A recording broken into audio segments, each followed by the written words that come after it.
आज की समरी के बारे में बताने से पहले मुझे वो एक सॉन्ग याद आ रहा है कि ये हो मुसीबत ना हो मुसीबत, 7 8 9 10 पैसा, ये पैसा पैसा है कैसा। जी हाँ, पैसे के ऊपर बना हुआ ये गाना। और मुझे इसलिए याद आ रहा है कि बड़ी इंपॉर्टेंट चीज है हमारी लाइफ में पैसा, और इसको लेकर के कई सारे डिसबिलीफ्स भी हैं, बहुत सारे मिथ्स भी हैं, सभी के अपने अपने थॉट्स हैं। पर सबसे महत्वपूर्ण बात है इसका मैनेजमेंट और इसका इस्तेमाल। तो सवाल ये बनता है कि क्या आपको पैसे का सही इस्तेमाल करना आता है या फिर नहीं आता? क्या आप हिसाब किताब में कमजोर हैं? क्या आपको लगता है कि अगर और पैसे होते तो आपकी लाइफ सेट होती? और क्या आप मानते हैं कि आप फाइनेंस ठीक से हैंडल नहीं कर सकते? और अगर इन सवालों के जवाब अगर हां हैं, तो ऑथर बहुत ही स्ट्रिक्ट होकर के कहते हैं कि फिर आप या मैं कभी भी अमीर नहीं बन सकते। आज की बुक समरी फाइनेंस के मैनेजमेंट को सिखाने वाली बुक समरी है, जिसका टाइटल है I will teach you how to be rich, जिसे लिखा है रमित सेठी ने। आज की बुक समरी ये कहती है कि अमीर होने का मतलब है कि आपको ये पता हो कि पैसा कहां खर्च करना है और कहां सेव करना है। यह समरी आपको सिखाएगी कि अपने फाइनेंशियल मैटर को हैंडल कैसे करना है। इसमें आपको वो इंफॉर्मेशन और गाइडेंस मिलेगी जिससे आप मनी मैनेजमेंट में एक्सपर्ट बन सकते हैं, और आप ये देखकर हैरान रह जाएंगे कि अमीर होना इतना भी मुश्किल नहीं है कि जितना आप और मैं सोचते थे। तो आइए फिर बिना देर किए शुरू करते हैं आज की book summary I will teach you how to be rich by Ramit Sethi. पैसे सेव करना ऐसा ही है जैसे कि मीठा खाना। शुरू में आप खुद को रोक नहीं पाते, लेकिन फिर धीरे धीरे आपका मन भर जाता है। पैसे के मामले में समझदारी दिखाना एक अच्छा आइडिया लगता है, पर जल्दी ही फिर आपके अंदर जोश और मोटिवेशन कम होने लगता है और फिर आप पहले वाले रूटीन पर आ जाते हो, जब चाहे तब पैसे खर्च कर लिए और कोई हिसाब किताब भी नहीं रखा। इस समरी में आप पढ़ेंगे कि अमीर बनने के लिए बजटिंग करना जरूरी नहीं है। इस बुक के ऑथर रमित सेठी का मानना है कि बजटिंग सिर्फ समय की बर्बादी है। लोगों को बजट बनाने की जरूरत नहीं है, बल्कि उन्हें अपने पैसे खर्च करने की आदत पर ध्यान देना चाहिए। इस समरी में आप यह भी सीखेंगे कि अपने क्रेडिट कार्ड का कैसे बेहतर इस्तेमाल किया जाए, और आप सीखेंगे कि पैसे को सोच समझकर खर्च करना किस तरह से एक पावरफुल हैबिट बन जाती है। यह समरी हमें सिखाएगी कि लाइफ में किए गए छोटे छोटे बदलाव हमें अमीरी की तरफ लेकर के जाते हैं। तो इस लर्निंग जर्नी की शुरुआत करते हैं इस पहले चैप्टर से, ऑप्टिमाइज योर क्रेडिट कार्ड्स। अक्सर लोग क्रेडिट कार्ड के नाम से ही डरते हैं। असल में क्रेडिट कार्ड टर्म अपने आप में ही काफी नेगेटिव साउंड करता है। इसकी एक बड़ी वजह यह है कि जो लोग इसे सही ढंग से मैनेज करना नहीं जानते, उनका क्रेडिट कार्ड को लेकर के काफी नेगेटिव फीडबैक होता है। क्रेडिट एक ऐसी चीज है जो आपको समझनी होगी, और अमीर बनने के लिए आपको इसमें एक्सपर्ट बनना होगा। लोग बड़ी बड़ी शॉपिंग करते वक्त क्रेडिट कार्ड का इस्तेमाल करते हैं, लेकिन जिनका क्रेडिट अच्छा है वो शॉपिंग से काफी पैसा बचा सकते हैं। जी हां, एक अच्छा क्रेडिट होना आपके पैसे को बचा सकता है, लेकिन सबसे पहले यह समझना होगा कि क्रेडिट होता क्या है। क्रेडिट के दो फैक्टर हैं, एक है क्रेडिट रिपोर्ट और दूसरा है क्रेडिट स्कोर। आपका क्रेडिट रिपोर्ट आपके अकाउंट और पेमेंट हिस्ट्री के बारे में बेसिक इंफॉर्मेशन देता है। ये लेंडर्स यानी कि लोन देने वालों को यह भी जानने में हेल्प करता है कि आप दूसरे लेंडर्स को भी पे कर पा रहे हो या नहीं। साथ ही इसमें आपका पेमेंट बिहेवियर भी शामिल होता है, और यह भी पता चलता है कि कहीं आपकी कोई लेट पेमेंट तो नहीं है। आपका क्रेडिट स्कोर 1 नंबर है, जो कि लेंडर्स को बताता है कि आपको क्रेडिट देने में उन्हें रिस्क है या नहीं, और अगर है तो कितना रिस्क है। आपका क्रेडिट स्कोर 300 से 850 के बीच कुछ भी हो सकता है। लेंडर इस नंबर और आपकी क्रेडिट रिपोर्ट के बेस पर यह डिसाइड करेगा कि उसे आपको कितना पैसा देना चाहिए। क्रेडिट स्कोर जितना हाई हो उतना बेहतर है, इसीलिए एक हाई क्रेडिट स्कोर के लिए जितना हो सके अपनी पेमेंट जल्द से जल्द जमा कर दें। अब आप पूछेंगे कि ये चीजें जानना हमारे लिए क्यों जरूरी है? वो इसलिए क्योंकि अच्छा क्रेडिट आपको इंटरेस्ट चार्ज में हेल्प करता है। गुड क्रेडिट स्कोर आपके ढेर सारे पैसे बचा सकता है। मान लो कि आप घर खरीदने की सोच रहे हैं, बैंक हाई इंटरेस्ट चार्ज के साथ लोन देता है। लेकिन अगर आपका गुड क्रेडिट स्कोर है तो ये इंटरेस्ट आराम से पे हो सकता है। क्रेडिट कार्ड को लेकर कई तरह के नेगेटिव रिव्यू सुनने को मिलते हैं, जैसे कि लेट पे करने पर आपको भारी भरकम चार्ज देना पड़ता है। कई बार आपके अकाउंट में ऐसे चार्ज होते हैं जिनके बारे में आपको पता ही नहीं होता। लेकिन ये सभी आपके साथ तभी होता है जब आप अपना क्रेडिट कार्ड ठीक से मैनेज नहीं कर पाते। लोग क्रेडिट कार्ड ऐसे यूज करते हैं जैसे वो उनके लिए पैसों का एंडलेस सोर्स हो। क्रेडिट कार्ड को हम कुछ इस तरह से देख सकते हैं, लेकिन ये एंडलेस सोर्स फ्री में नहीं आता है। इसके अपने कुछ साइड इफेक्ट्स भी हैं। जैसे मान लो कि आपने कोई पेमेंट मिस कर दी तो आपका क्रेडिट स्कोर ड्रॉप हो सकता है। जिस कंपनी से आपने क्रेडिट कार्ड लिया है वो आपका एनुअल परसेंटेज रेट या एपीआर बढ़ा सकती है। और सबसे बड़ी बात तो यह है कि आपको लेट फी पे करना पड़ सकता है, लेकिन आप टाइम पर सारी पेमेंट करके एक्स्ट्रा चार्ज देने से बच सकते हैं। अपने क्रेडिट कार्ड को ऑप्टिमाइज करने का ये एक तरीका है। ऑप्टिमाइज करने का एक दूसरा तरीका है कि अपनी क्रेडिट कार्ड कंपनी को कॉल करो। उनसे पूछिए कि क्या वो आपके फीस या चार्जेस माफ कर सकते हैं। एक पेमेंट एनुअल फी की होती है। ये वो फीस है जो आपको कार्ड यूज करने के लिए पे करनी पड़ती है, लेकिन आप क्रेडिट कार्ड कंपनी से बात करके इसे कम या माफ करने के लिए कह सकते हैं। मार्केट में कई सारे क्रेडिट कार्ड कंपनियां हैं जो ये फीस नहीं लेती ताकि उन्हें ज्यादा से ज्यादा कस्टमर्स मिल सकें। तो अगर आप भी एनुअल फी पे कर रहे हैं तो आप अपनी कंपनी को बोलकर इसे माफ करवा सकते हैं। और अगर वो ऐसा नहीं करते तो आप एनुअल फी फ्री कार्ड चूज कर सकते हैं। आखिर ट्राई करने में क्या हर्ज है। ऑथर रमित के लिए तो यह आइडिया कई बार काम आया।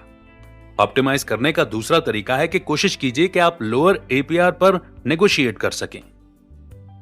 आपका एपीआर या एनुअल परसेंटेज रेट वो इंटरेस्ट रेट है जो कि कंपनी आपको क्रेडिट कार्ड यूज करने के लिए देती है। आमतौर पर एपीआर 14% पर होता है। हाँ, सुनने में ये काफी बड़ा लगता है, लेकिन फिर भी एक फैक्ट है कि कंपनी आपको काफी बड़ी रकम उधार दे रही है। तो एक तरह से ये आपके लिए विन विन सिचुएशन है। तो इसीलिए कंपनी को कॉल करके उनसे कम एपीआर के लिए पूछो। अगर वो पूछें कि उन्हें ऐसा क्यों करना चाहिए तो उन्हें ऐसा करने के वाजिब कारण दो, जैसे कि आप कई महीनों से लगातार अपने बिल्स टाइम पर पे करते आए हैं। उनसे यह भी कहो कि आप कुछ और कंपनियों को भी जानते हो जो कि लोअर एपीआर ऑफर करती हैं, इसलिए आप किसी और कंपनी का क्रेडिट कार्ड ले सकते हो। हालांकि एक ही कंपनी का लॉयल कस्टमर बने रहने के कुछ अपने फायदे भी हैं।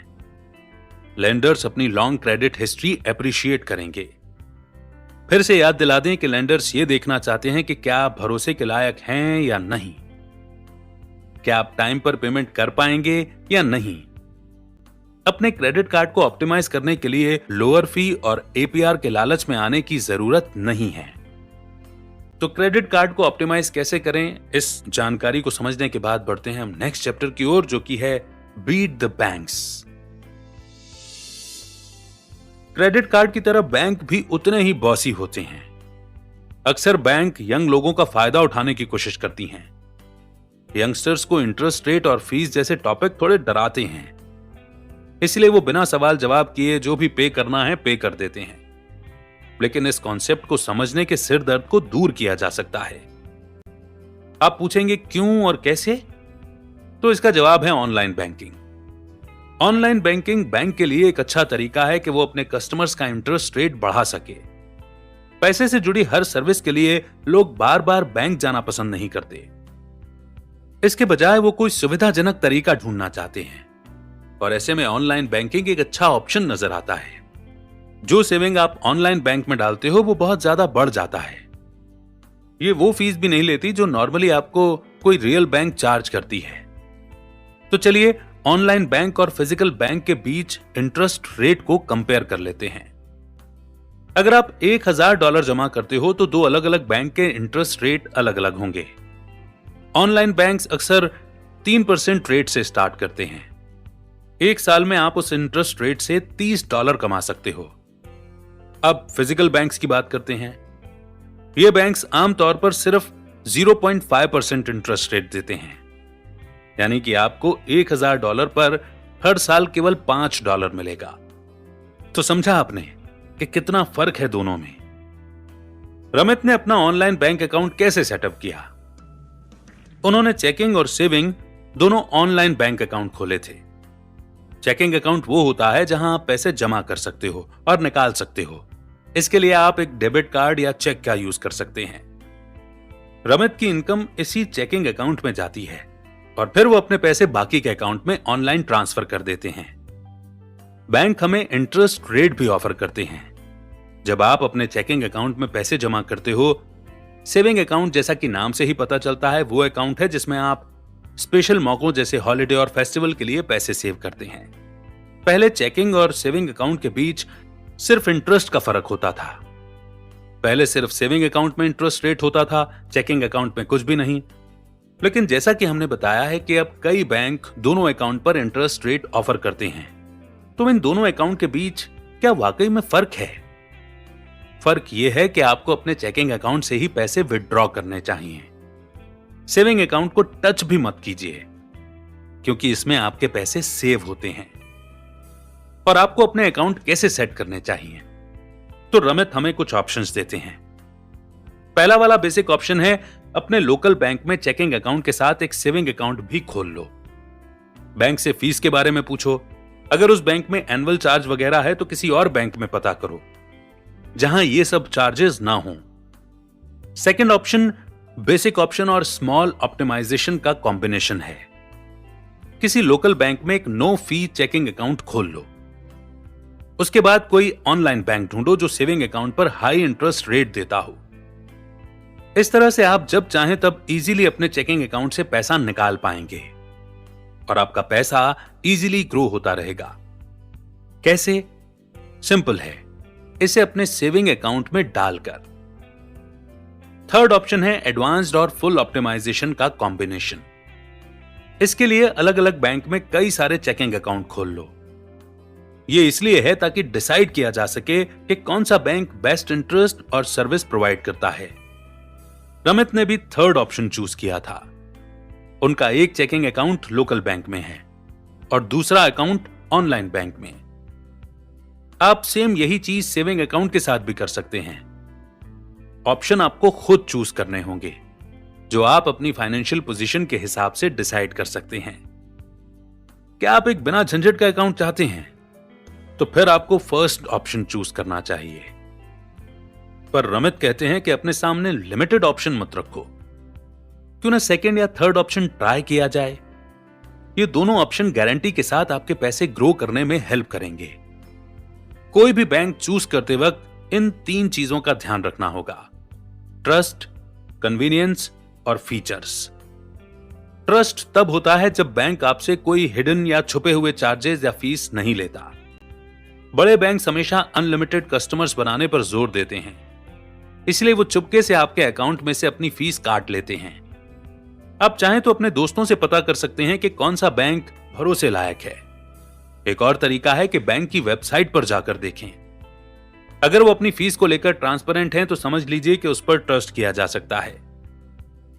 कन्वीनियंस यानी कि इजी एक्सेस। आपके लिए पैसा मैनेज करना इजी होना चाहिए और बैंक को भी बढ़िया कस्टमर सर्विस प्रोवाइड कराने पर फोकस करना चाहिए। अगर आपको कोई प्रॉब्लम है तो उन्हें तुरंत आपकी मदद करनी चाहिए। फीचर्स को हम वैल्यू एडेड सर्विसेज के तौर पर देख सकते हैं, जैसे कि मान लो कि bank high interest rate offer करता है और साथ ही पैसे को ट्रांसफर करने की सुविधा फ्री में देता है।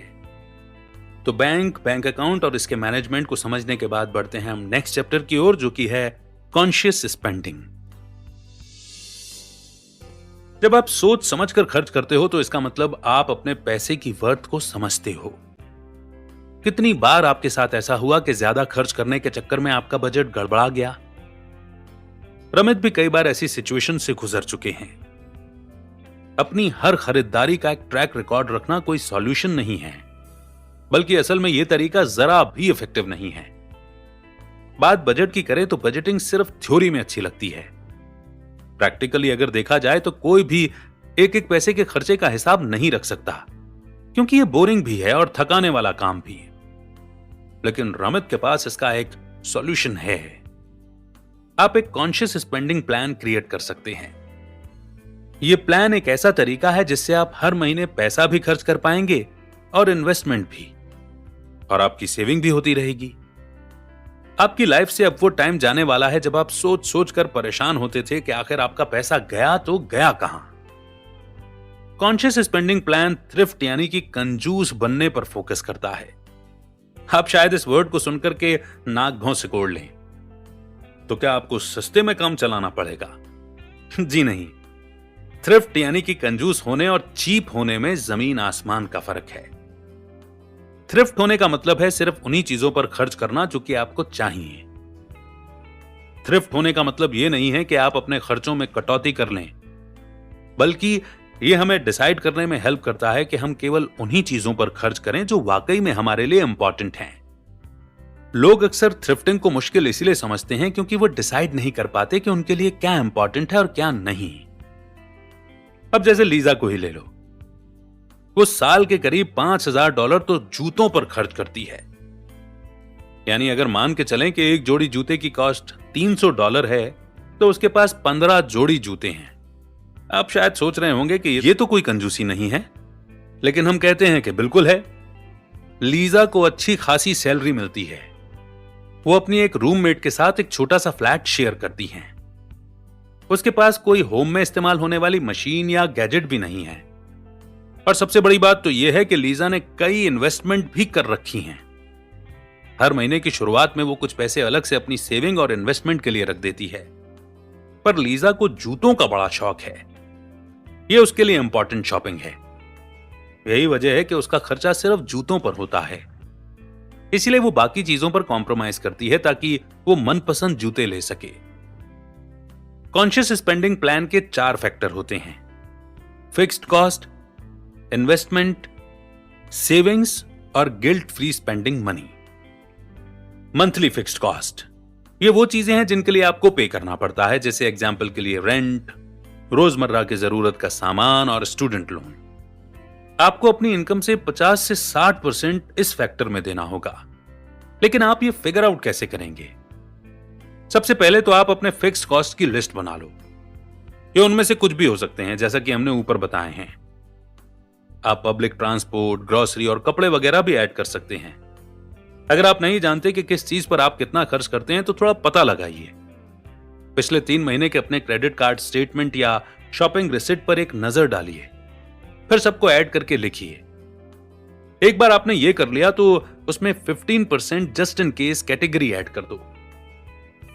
इनमें आपके हर महीने के खर्चे शामिल नहीं हैं, बल्कि वो खर्चे हैं जो अचानक से कभी कभार हमें करने पड़ते हैं, जैसे कि कार की रिपेयरिंग करवाना या फिर किसी खास मौके के लिए कपड़े खरीदना या ड्राई क्लीनिंग। रमित ऐसे अनएक्सपेक्टेड खर्चों के लिए हर महीने $150 अलग से रख लेते थे। नेक्स्ट है लॉन्ग टर्म इन्वेस्टमेंट। इस फैक्टर के लिए आप अपने 401k या फिर इंडिविजुअल रिटायरमेंट अकाउंट के लिए अलग से पैसे रखते हैं।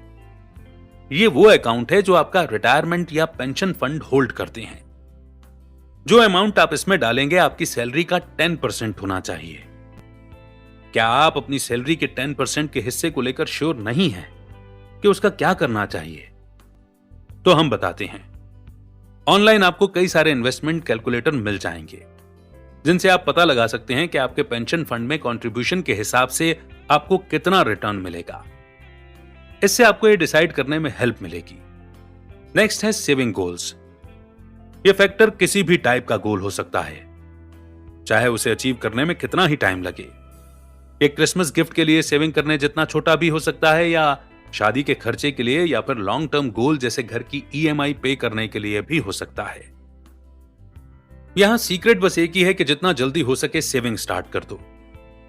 आप सेविंग जितने लंबे समय के लिए करेंगे, उतना ही कम अमाउंट आपको हर महीने बचाना होगा। सुनने में एकदम सिंपल लगता है ना, लेकिन लोग शायद कभी भी इस एडवाइस को फॉलो करते हो। इसलिए इसे और रियलिस्टिक बनाने के लिए इसमें एक नंबर ऐड कर दो। अब जैसे कि आप अपनी 20s में शादी कर लेना चाहते हो और आपने एक रफ एस्टिमेट तो बना ही लिया होगा कि शादी में कितना खर्च आएगा, तो आपको 20 साल का होते होते सेविंग स्टार्ट कर देनी चाहिए। आप अगर महीने का $333 यानी कि $333 भी बचाते हो, तो आगे चलकर आपको हर महीने पैसे सेव करने में उतनी मुश्किल नहीं होगी, बजाय इसके कि जब आप 26 में सेविंग स्टार्ट करते हो। सेविंग गोल्स के लिए अपनी इनकम का 5 to 10% अलग से रख दो। नेक्स्ट है गिल्ट फ्री स्पेंडिंग मनी। अपनी मनपसंद चीजें खरीदने पर आपको गिल्ट नहीं होना चाहिए, इसलिए रमित आपको अपने बजट में से गिल्ट फ्री स्पेंडिंग शामिल करने के लिए एनकरेज करते हैं। लेकिन सवाल यह है कि इस फैक्टर को कैलकुलेट कैसे करेंगे। इसे समझने के लिए हम ब्रायन का एग्जाम्पल लेंगे। टैक्स वगैरह कटने के बाद ब्रायन की एनुअल इनकम है $48,000, यानी महीने के $4,000। उसने अपनी इनकम को सही तरीके से डिवाइड करने के लिए कॉन्शियस स्पेंडिंग प्लान का यूज किया। मंथली फिक्स्ड कॉस्ट पर ब्रायन अपनी सैलरी का 60% एलोकेट करता है और यह अमाउंट पर मंथ $2,400 होता है। लॉन्ग टर्म इन्वेस्टमेंट के लिए वो 10% पर मंथ यानी कि $400 सेव करता है। हम एग्जैक्ट इसी बारे में है। आपको इसे समझने के लिए कुछ घंटे लगेंगे, लेकिन एक ऑटोमेटिक सिस्टम आपके आने वाले महीनों को और भी ज्यादा इजी बना देगा। एक ऑटोमेटिक सिस्टम होने से सब कुछ ऑटोमेटिकली होने लगता है। अगर आपने पहले से ही अपना कॉन्शियस स्पेंडिंग प्लान बना रखा है तो आपको बधाई हो, आप आधा ऑटोमेटिक सिस्टम बना चुके हो। अब जैसे मिशेल को ही ले लो, उसे बाकी लोगों की तरह ही मंथली सैलरी मिलती है।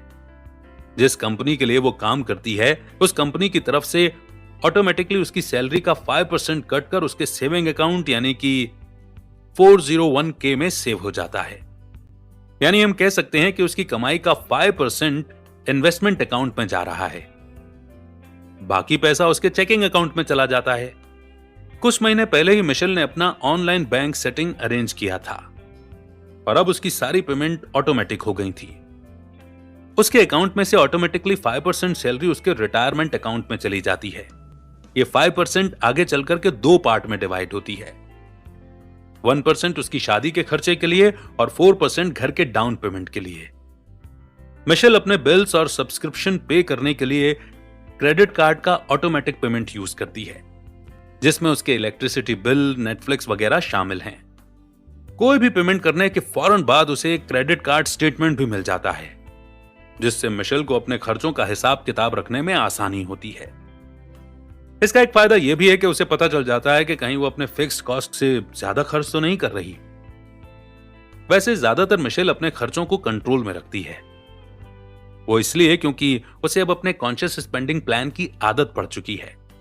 बिल्स और रिटायरमेंट अकाउंट में जमा करने के बाद जो बचता है वो मिशेल अपने बाकी के खर्चों के लिए यूज करती है।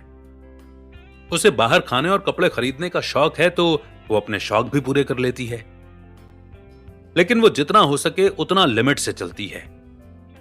जरूरी चीजों के अलावा फालतू कुछ नहीं लेती, जैसे महंगे जूते वगैरह, और जहां पैदल जा सकती है वहां वो कैब के पैसे बचाती है। ऑटोमेटिक मनी फ्लो के लिए अपने सारे अकाउंट्स को साथ में लिंक कर दो।